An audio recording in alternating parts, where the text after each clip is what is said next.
At 1.4, it's known today as a very classic lens with excellent rendering, colors, bokeh. However, there are limits, and until you use one, you know what they are. Some people can live with it, others cannot.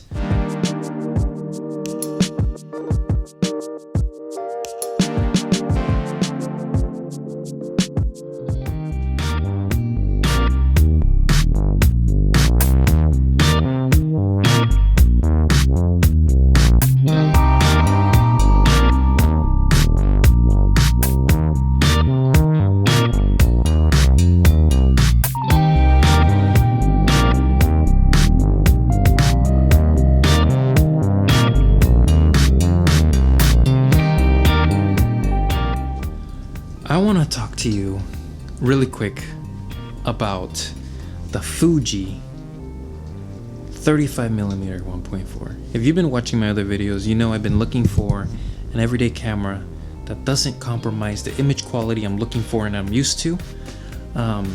With that, I want something that I can carry every day, that not too big, not too bulky, doesn't stand out too much. And so as part of that test, I've been looking into Fuji, and I'm still testing out some other stuff that I'll be posting soon. I used the X-E3 mainly. I was testing that. I don't have it anymore. But I got to test the 18-55 super good lens.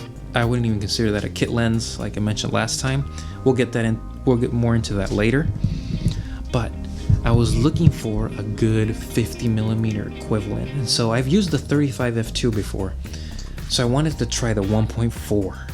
And if you know anything about Fuji, you know this is one of the first lenses that they produced for the X mount, and it was revolutionary. They were moving into mirrorless, and at 1.4, it's known today as a very classic lens with excellent rendering, colors, bokeh.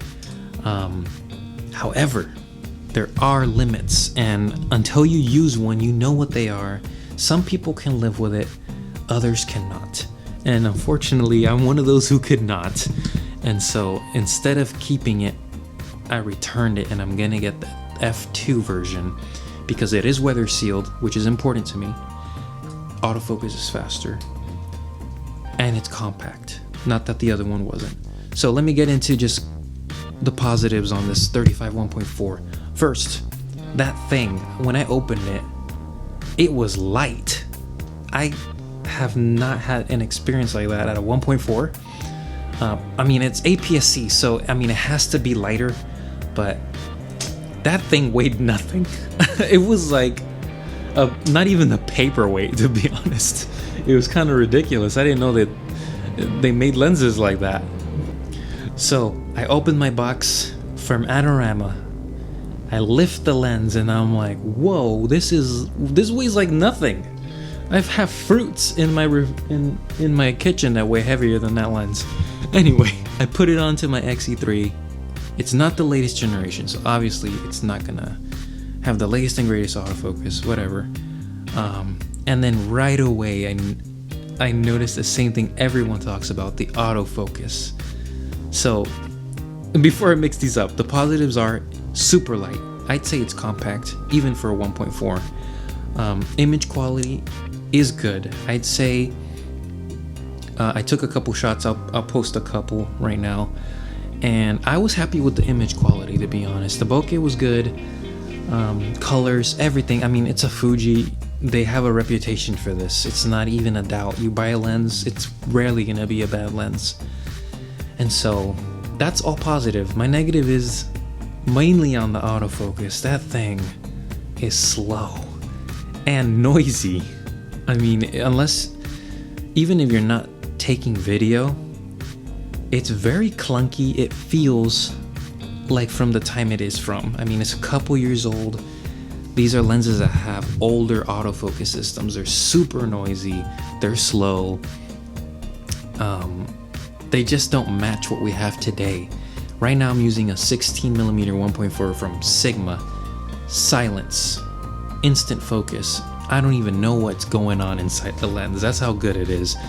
Right now I'm just depending on the autofocus to pick me up. That's what you want. today. You want to focus on the composition, the art of photography, not trying to figure out how to get your freaking lens to work, you know? They've taken that out of our worry today. And so this lens reminds you that you have to pay attention to limits. And so I didn't like that and I returned it. It was a good lens. Had it had a better autofocus system, I think I would have considered it a little bit more. But having the 18-55, which is a little bit newer, I just couldn't. I couldn't keep it. I mean, I might use these cameras for something professional down the path that I'm taking. Right now it's for everyday, but I still want to have it as a backup that I can use for something professional. And so this didn't make the cut for me just because of the clunkiness. I might be a little bit too extremist on that consideration, but I know lots of you are happy with this lens, and I mean, I don't blame you. It has great image quality, but for my work, it didn't make the cut with the autofocus. So 35 f2, it's coming soon. We're gonna test it.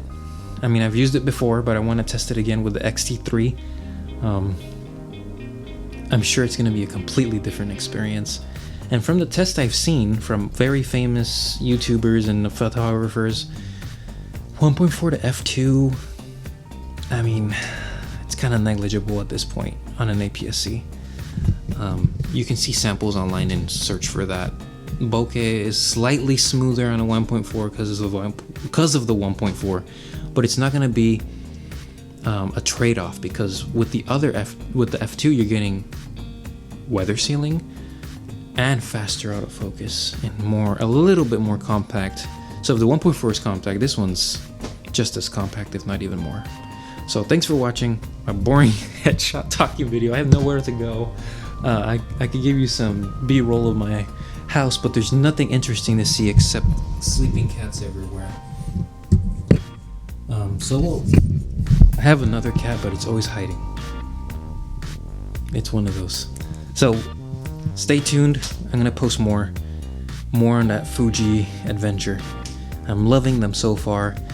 It's just I'm looking for something more advanced and that I could potentially use as a second body or backup body at a wedding or a portrait shoot. Thanks for watching.